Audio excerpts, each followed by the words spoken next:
如果16年前你錯過咗 Tesla，依家呢個機會又翻嚟啦。但係今次佢嘅起跑線唔再係17億，而係1.75兆美元，係當年 Tesla IPO 嘅1000倍啊！今年6月，Elon Musk 嘅 SpaceX 將會正式喺納斯達克上市。佢唔係一間普通嘅火箭公司，仲未上市啫，估值已經超越咗 Meta， 甚至係巴菲特嘅班。哇！一上市將會成為美國第6大嘅公司。今集一齊探討下，第一 SpaceX 到底係啲咩公司嚟嘅咧？第二，搞太空業需要不斷咁燒錢，咁 Elon Musk 啲錢又喺邊度嚟咧？第三，點解 Elon Musk 要將 AI 搬上太空咧？最後，究竟依家買 SpaceX 可唔可以重演翻16年前買 Tesla 嘅歷史咧？如果你係第一次睇我嘅 channel， 大家好，我係北興。我曾經喺投資銀行工作，亦都試過喺19歲因為亂炒倫敦金而輸咗6位數字嘅積蓄。呢個慘痛嘅經歷令到我明白到正確理財嘅重要性。我相信 Investing is a lifestyle， 希望透過生活化經歷分享金融經濟知識。如果你都想建立自主嘅人生，歡迎 Like and Subscribe， 咁樣就唔會錯過最新嘅影片。一齊以簡單易明嘅方式去學投資。繼續分享之前，先做翻個免責聲明，以下分享嘅任何內容同埋資料都只係交流同埋教學之用，並唔構成任何形式嘅投資建議或者係推薦。投資涉及風險，記得要運用獨立嘅思考能力去做投資決定啦。好多人對於 SpaceX 第一個印象，可能仲停留喺哇 Elon Musk 又發射火箭啦，或者哇佢隻 Starship 又爆炸啦。嗱，如果你仲係咁樣諗，就可能會錯過今年最震撼嘅投資機會。事實上 ，SpaceX 嘅強大咧，唔在於佢會發射火箭，而係重新定義咗太空產業嘅商業邏輯。佢唔只係一間純粹運送火箭嘅公司啦，而係集發射、通訊、AI 算力喺一身嘅太空鐵三角，亦都係目前歷史上估值最高嘅 IPO。首先分享下 SpaceX 嘅商業鐵三角嘅運作模式先。佢最基本嘅服務就係大家都認識嘅發射火箭啦。SpaceX 喺2025年創下咗165次嘅發射紀錄，即係講緊平均每2日就有1支火箭升空。呢種嘅發射頻率唔單止攤薄咗公司嘅研發 fixed cost， 仲更加建立咗其他競爭對手冇辦法超越到嘅數據庫。我哋一般對於火箭公司嘅印象就係一年可能最多都係射幾支火箭上天，係一個好稀罕嘅事。但係 SpaceX 每2日就上一次太空，將太空旅行變成咗好似去淘寶買嘢，然之後用順豐送貨咁普遍啊！SpaceX 之所以咁霸道，係因為幾乎85% 嘅零件都係自家研發嘅，令到佢哋 upgrade 嘅速度咧，比傳統對手快成5至到10倍。SpaceX 過往嘅發射成本係每公斤2000至到3000美金，而即將登場嘅第3代 Starship 目標係將每公斤嘅運費咧降到去10至到100蚊美元。運費嘅成本將會降低90%啊！其他對手例如波音公司咁啦，依然用緊嗰啲唔可以回收嘅火箭，咁報價通常都要1億美元以上，根本係冇可能喺呢一場價格戰生存啊！所以今日 SpaceX 已經係壟斷咗全球82% 商業發射市場。第二個服務咧就係提供通訊服務嘅 Starlink 業務啦。依家 iPhone 14以上嘅手機咧，已經可以透過特定嘅電信商服務，例如美國嘅 T-Mobile 連接到 Starlink 嘅衛星，支援 SOS 緊急求助功能。而 Apple 更加計劃喺今年嘅 iPhone 18 Pro 引入 Starlink 嘅 Direct to Cell 技術，手機可以隨時連接上衛星啊！即係代表你只需要持有 smartphone， 無論你喺深山、大海、荒無人煙嘅地方，都可以用 Starlink 嘅網絡去上網啦。咁依家大家都知道啦，坐飛機都有得上網，呢個功能其實背後就係由 Starlink 去提供嘅。佢成功同全球150幾個國家嘅電信商、航空公司簽下咗合約，例如大家都好熟悉嘅卡塔爾航空、阿聯酋、英國航空都有份啊。第三就係呢個商業鐵三角嘅最後一環啦，就係 AI 算力。今年年初 SpaceX 正式併購 XAI， 計劃建立太空數據中心，將人工智能搬到上太空喎。點解要咁做呢？因為太空有24/7無限嘅太陽能，仲有天然嘅低溫環境可以冷卻晶片。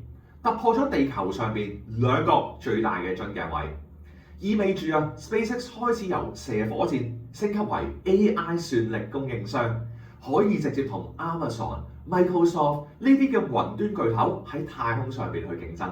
除咗技術之外咧，SpaceX 最重要嘅咧就係佔據咗寶貴嘅軌道資源，即係低軌道 Low Earth Orbit（LEO）。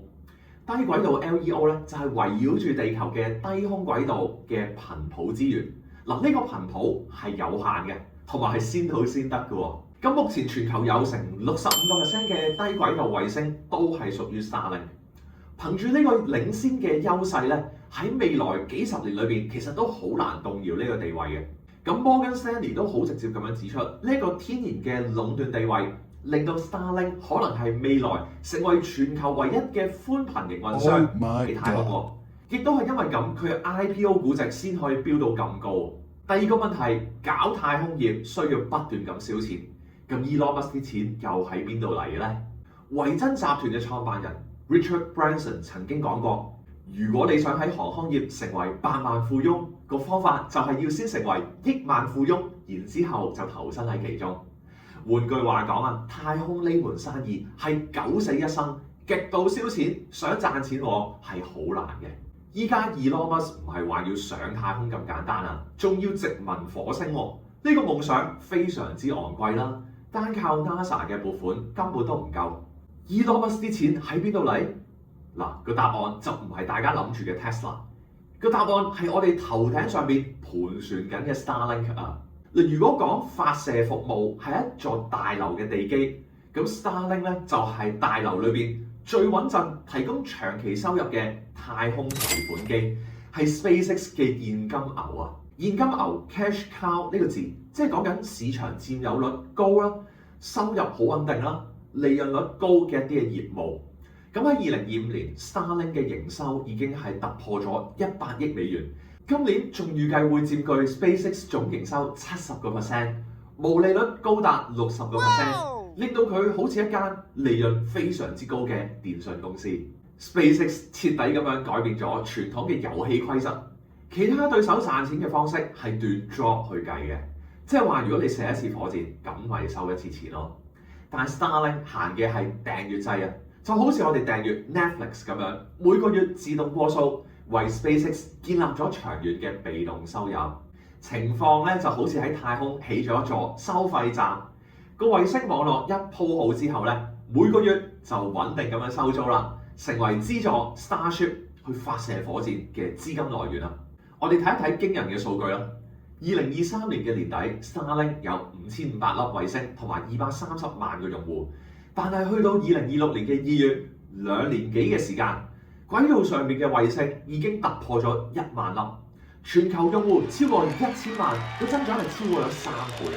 背後代表緊就係今時今日 Starlink 唔再只係一個初創嘅實驗，賺翻嚟嘅錢已經係 cover 到早期研發嘅成本。而家每新增一個用戶，基本上都係純利潤第三個問題啦，點解 Elon Musk 要將 AI 搬到上太空呢？因為地球嘅數據中心已經好快去到極限啦。傳統嘅數據中心正係面臨兩個冇辦法超越嘅樽頸位，第一係電力供應，第二係冷卻成本。為咗幫啲晶片去降溫咧，單係一間嘅數據中心每年已經要消耗幾十億公升嘅水。Elon Musk 就係睇準咗呢一點，並且發現喺太空呢兩個問題根本都唔存在嘅。軌道上邊嘅衛星可以直接接收未經大氣層過濾嘅太陽能，提供到無間斷、近乎係免費嘅能源。而太空本身就已經夠晒凍啦，透過輻射散熱可以令到晶片冷卻，令到 SpaceX 嘅營運成本係下降嘅。太空數據中心最核心嘅戰略價值就係太空邊緣運算啦。以前衛星影到嘅影像或者係氣象數據，要先 send 翻嚟個地球，經過地面嘅處理，再發送翻上去。但係而家 SpaceX 軌道上邊可以直接進行 AI 運算，就喺數據產生嘅嗰刻 ，AI 已經係直接喺太空嗰度處理完成，然之後直接將個運算嘅結果發送俾用戶，縮短咗90% 嘅 delay。呢一種即時性對於軍事防禦、自動駕駛或者甚至係金融交易嚟講，都係一個決勝負嘅關鍵。咦？咁以後去歐洲旅行就唔使再驚炒股會叻機咯喎！嗱，除咗速度之外咧 ，SpaceX 仲創造咗一個前所未有嘅數據避風港啊！傳統嘅數據中心必須要服從所在國家嘅法律同埋一啲嘅主權限制啦，但係太空數據中心咧並唔係運行喺任何一個單一嘅國家領土入邊嘅喎。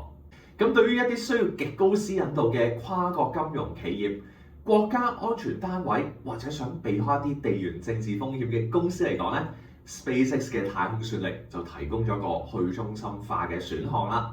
最後，究竟依家買 SpaceX 可唔可以重演翻16年前買 Tesla 嘅歷史呢？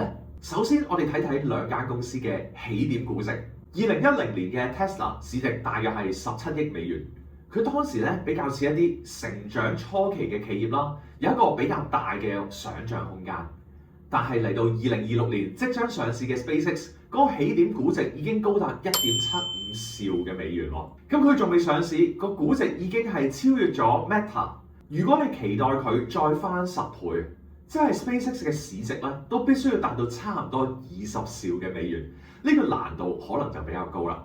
咁簡單嚟講咧，最肥美嘅暴利期其實已經喺過去嗰幾年俾一啲嘅私募機構啊、一啲嘅 PE 分咧瓜分咗啦。第二個關鍵在於業務嘅成熟度。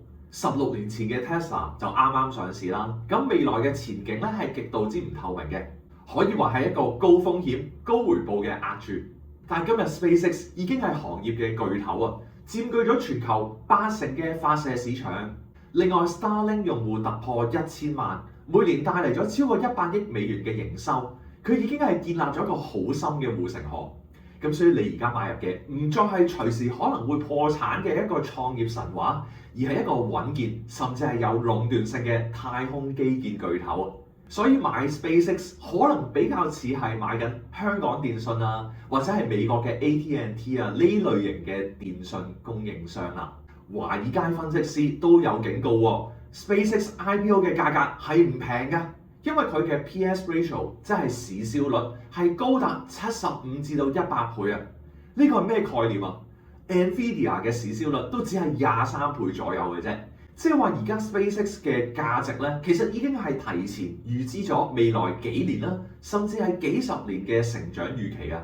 如果散戶而家買入咧，就需要為 Elon Musk 未來完美嘅執行力支付一個好高嘅日價啦。咁既然咁貴啊，點解啲投資者仲想搶 SpaceX 呢隻股票呢？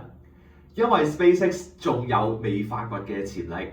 嗱，同 xAI 去合併咗之後 ，SpaceX 嚟緊會部署多達100萬粒嘅 AI 算力衛星，試圖喺太空解決地球上面嘅能源樽頸啊！